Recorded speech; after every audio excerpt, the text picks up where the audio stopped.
Hi students, welcome to mind की academy. तो आज हम मीन वैल्यू थ्योरम डिस्कस करेंगे। मीन वैल्यू थ्योरम आपके पास दो तरह की है, एक लैग्रांजेस की है और दूसरी कॉशीस की है। तो today we will discuss Lagrange's mean value theorem. तो सबसे पहले हम स्टेटमेंट्स देखते हैं, उसके बाद उसका ग्राफिकल या ज्योमेट्रिकल इंटरप्रिटेशन देखते हैं। आफ्टर दैट हम इसका प्रूव करेंगे। प्रूफ के बाद हम एक एग्जाम्पल करेंगे।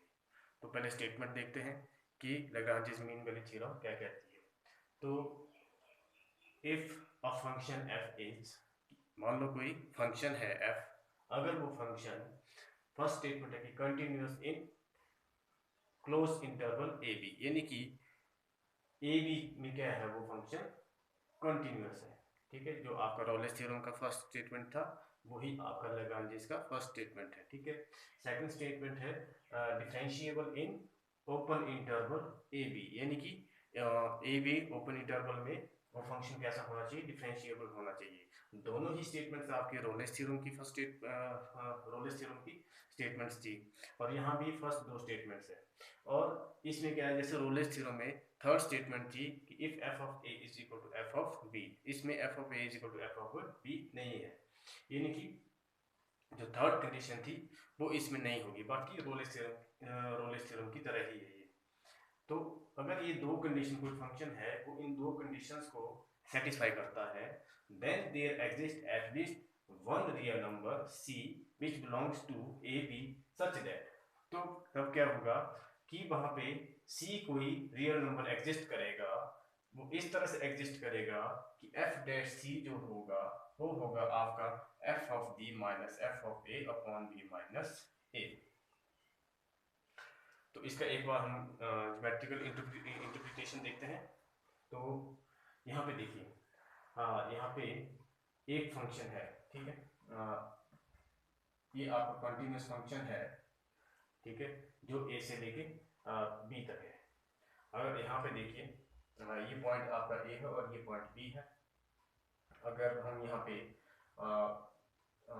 पे आप लोग a भी लिख दो, ठीक है, और ये a है और ये b है, तो आपका जो a कोऑर्डिनेट होगा वो क्या होगा, a कॉमा, ठीक है, x कोऑर्डिनेट आपका a है और y कितना है, वो आपका fx होता है, यानी कि a comma f of a, जैसा हमने रॉलेस में किया था वैसा ही यहाँ पे होगा, a comma f of a।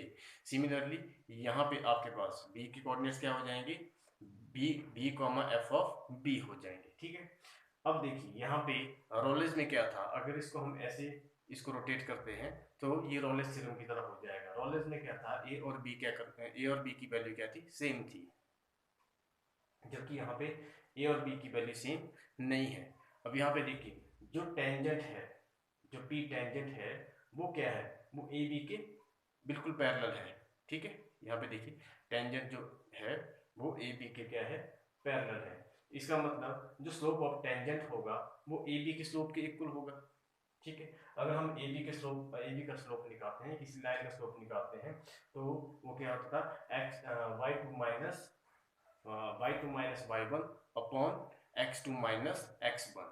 Similarly यहाँ पे देखिए एफ डैश सी का मतलब क्या हुआ, स्लोप है ये। ठीक है, एफ डैश सी का मतलब क्या होगा, स्लोप होगा, ठीक है, किसका, टेंजेंट का। ठीक है, और यहाँ पे वो किसके इक्वल होगा, slope of A B. A B का स्लोप क्या होगा, F of B minus F of A upon B minus A. I hope आपको इसकी स्टेटमेंट समझ आ गई होगी। इसके बाद हम इसका प्रूफ करेंगे कि इसको एक बार प्रूफ करेंगे, उसके बाद इसका हम एक एग्जांपल करते हैं। ओके, तो अब इसका हम प्रूफ देखते हैं। कंसीडर अ फंक्शन, मान लो कोई फंक्शन है phi X which is equal to F of X plus A X. कोई फंक्शन फाई एक्स है वो किसके इक्वल है, एफ एक्स और ए एक्स के इक्वल है। ठीक है, और यहाँ पे जो a है वो a क्या है, a कोई कांस्टेंट है। ठीक है, कांस्टेंट है जिसकी वैल्यू हम निकालेंगे किस तरह से, phi a is equal to phi b कर देंगे, फाई a और फाई b को इक्वल कर देंगे, वहां से हमें a की वैल्यू मिल जाएगी। ठीक है, तो देखिए फाई a और फाई b को इक्वल कर देंगे, यानी कि x यहाँ पे एक बार x की जगह a पुट कर देंगे और राइट हैंड साइड में x की जगह b पुट कर देंगे। तो यहाँ पे देखिए यहाँ क्या हो जाएगा, एफ ऑफ ए किसकी कुल फाई ऑफ ए किसकी कुल आ जाएगा, एफ ऑफ ए प्लस यहाँ से ए इंटू ए।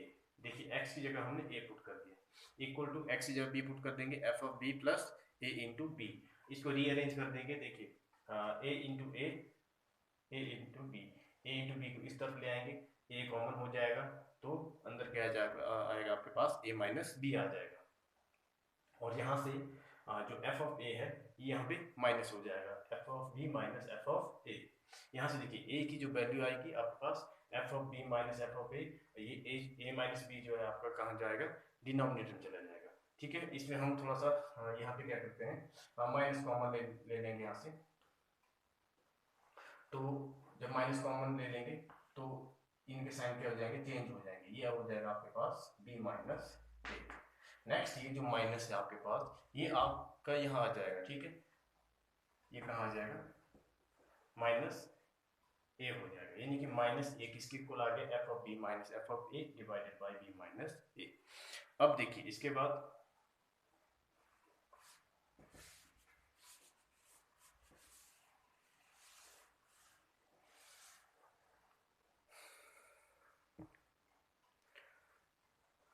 चलिए अब फर्स्ट पॉइंट देखते हैं कि जो आपके पास देखिए five X is equal to A X plus C था, ए एक्स आपके पास था function five X is equal to F of X plus A into X, ये आपके पास फंक्शन था। फर्स्ट पॉइंट है देखिए, ये आपके पास कंटिन्यूस फंक्शन है, ये आपके पास पॉलिनोमियल है, ये भी कंटिन्यूस फंक्शन होगा। तो फाइव एक्स क्या है, दो कंटिन्यूस फंक्शन का सम है, यानी कि continuous function plus continuous function, पूरा फंक्शन क्या हो जाता है, कंटिन्यूस होता है। ठीक है, हम क्या लिखेंगे, five X is sum of two continuous functions. This implies five X is continuous in close interval A B. ठीक है, क्लोज इंटरवल ए बी में क्या हो जाएगा, ये ए बी कंटिन्यूस हो जाएगा। नेक्स्ट देखिए ये डेरिवेबल होगा, ये भी डेरिवेबल होगा, इसकी भी डिफरेंशिएशन होगी, इसकी भी डिफरेंशिएशन होगी। ठीक है, इसका मतलब क्या होगा कि पूरा फाइव एक्स क्या है, डेरिवेबल है, डिफरेंशिएबल है। सेकंड पॉइंट है, हाँ सेम इस तरह से लिखेंगे, five X is sum of two derivable functions,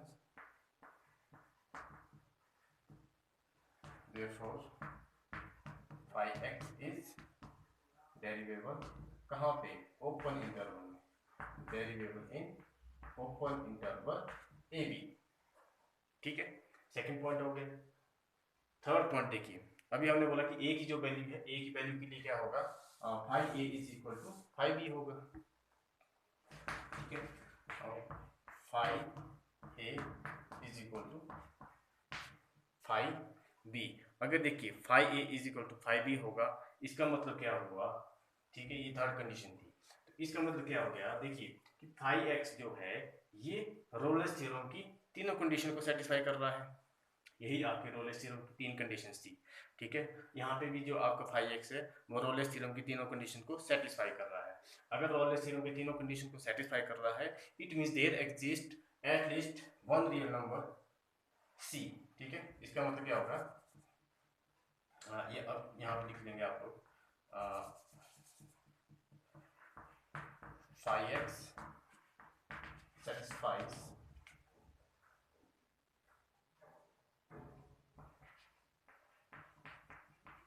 Rolle's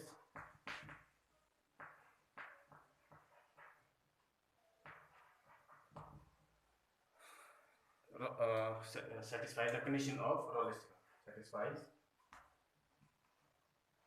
या Rolle's theorem's conditions, सारी कंडीशंस को ये सेटिस्फाई कर रहा है। इट मींस कि यहाँ पे एक नंबर या at least one number c exist करेगा जो a और b के बीच में लाई करेगा। ठीक है, और वो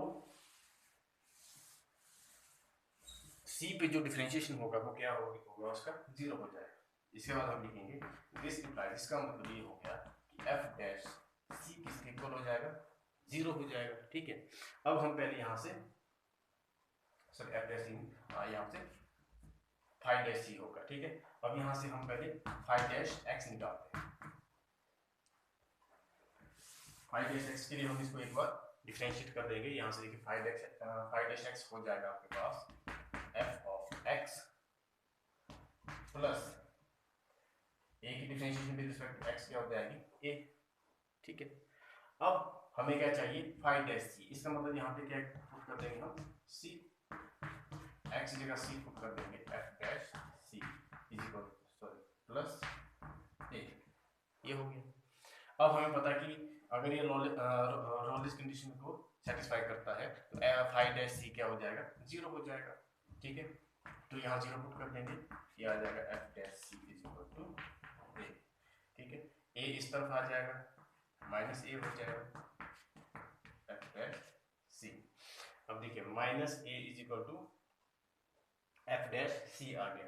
अब हमने जो पहले हमने एक इक्वेशन लिखी थी, ये इक्वेशन आई थी आपके पास minus A is equal to F of B minus F of A divided by B minus A. इसको आप इक्वेशन 1 पुट कर लो। ठीक है, इस इक्वेशन को 1 मान लेंगे हम। ठीक है, इसके बाद हम क्या करेंगे, इस माइनस ए की जगह हम यहाँ पे क्या लिख देंगे एफ डैश सी। ठीक है, तो हम लिख सकते हैं यहाँ पे फ्रॉम इक्वेशन 1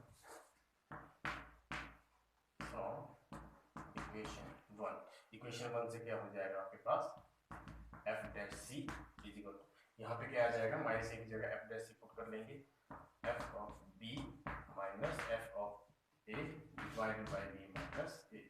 ये आपकी Lagrange's mean value theorem prove होगी। ठीक है, ये इसका प्रूफ है। इसके बाद हम इसके एक एग्जांपल करते हैं, उसका भी हम ज्योमेट्रिकल इंटरप्रिटेशन देखते हैं।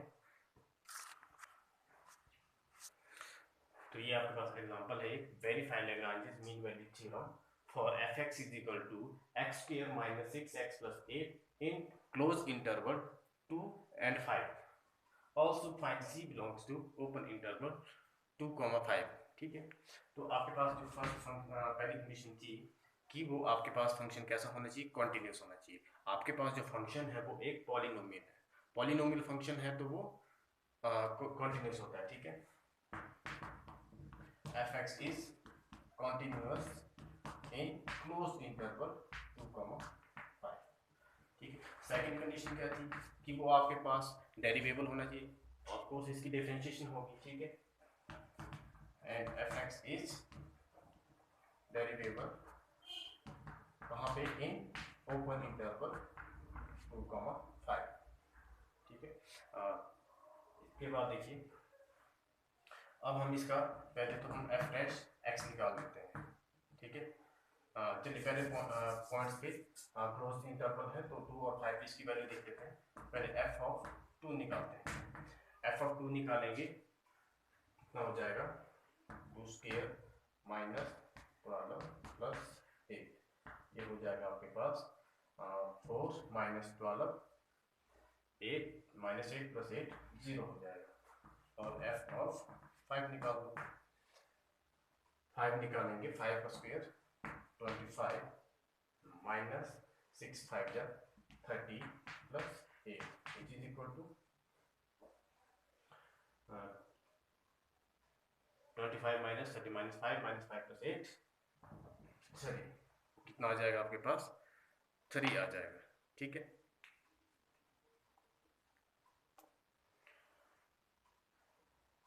ओके, इसके बाद इसमें एक बार हम एफ डैश एक्स भी निकाल देंगे।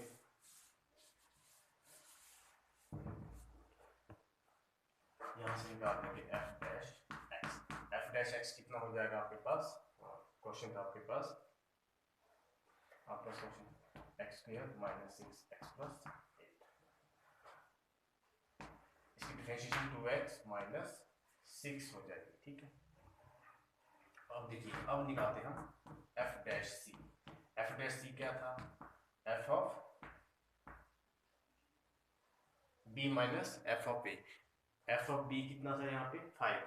ठीक है, आपके पास इंटरवल पे 2, 5 तो ए 2 है बी कितना है 5 है। ठीक है, तो यहाँ पे F of 5 minus F of 2 divided by 5 minus 2 which is equal to F of 5 कितना आपके पास 3, एफ ऑफ 2 कितना है 0 है, तो कोई बात नहीं, इसको नहीं लिखेंगे, 5 माइनस 2 3, ये कितना आ गया 1, यानी कि आपके पास एफ डैश सी कितना आ गया 1।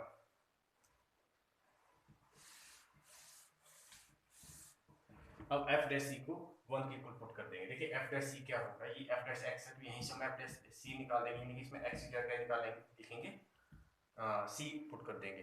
ठीक है, तो यहाँ से एफ डैश सी कितना हो जाएगा 2c minus 1 sorry 2c minus 6 which is equal to 1। यहाँ से 2c इज इक्वल टू 6 यहाँ प्लस हो जाएगा 7, c इज इक्वल टू 7/2। तो देखिए c 7/2 आ रहा है विच इज इक्वल टू 3.5। ये जो 3.5 है देखिए ये 2 और 5 के बीच में लाइक कर रहा है। ठीक है, अब इसका एक बार हम ग्राफिकली चेक कर लेंगे। ठीक है, सपोज ये आपके पास एक्स एक्सिस है और ये वाई एक्सिस और ये ओरिजिन, सपोज ये हो गया ये 1 2 3 4 5। ठीक है, यहाँ पे -1 -2 -3 -4 -5 और ये 1 2 3 4 5। ठीक है, अब देखिए तो सबसे पहले इंटरवल देखेंगे हम। इंटरवल क्या दिया आपके पास 2 to 5। ठीक है, क्लोज इंटरवल है, जब क्लोज्ड होगा तो क्लोज इंटरवल में 2 भी आएगा और 5 भी आएगा, यानी कि 2 3 4 5। ठीक है, हम कहाँ वैल्यू चेक करेंगे 2 3 4 5। अगर ओपन इंटरवल होता तो 2 और 5 नहीं आता है, उसमें सिर्फ हम 3 और 4 लेते हैं। ठीक है, यहाँ पे देखिए पहले एफ ऑफ 2 देखेंगे, एफ ऑफ 2 पे वैल्यू कितनी आई थी हमारे पास, हमने भी कैलकुलेट किया था, वो 0 आई। ठीक है, 2 पे वैल्यू आ रही है 0। इसके बाद एफ ऑफ 3 निकालते हैं, एफ ऑफ 3 यहाँ से चेक करेंगे 3 3 9। हम इसको रब कर देता हूँ,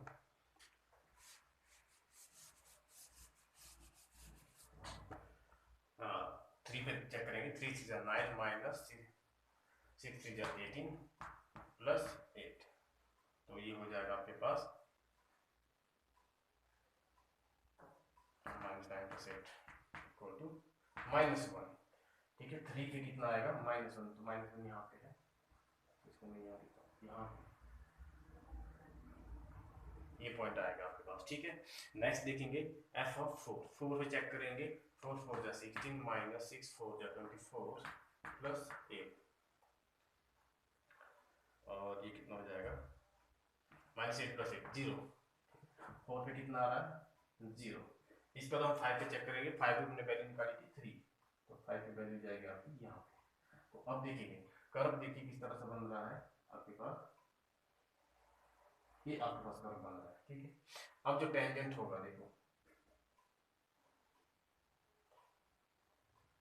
ये, अब ये जो सीकेंट है देखिए, सीकेंट को हम ऐसे ड्रॉ करेंगे। ठीक है, ये आपके पास सीकेंट हो जाएगा, इस सीकेंट के पैरेलल ही टेंजेंट होता है, इसका मतलब हमारे पास जो टेंजेंट होगा वो कैसा होगा, इसके पैरेलल। यहाँ से ऐसे ड्रॉ करता हूँ, ये देखिए, यानी कि हमारे पास जो पॉइंट ऑफ कांटेक्ट है वो यहाँ पे आ रहा है, और ये जो पॉइंट होगा वो क्या होगा सी होगा।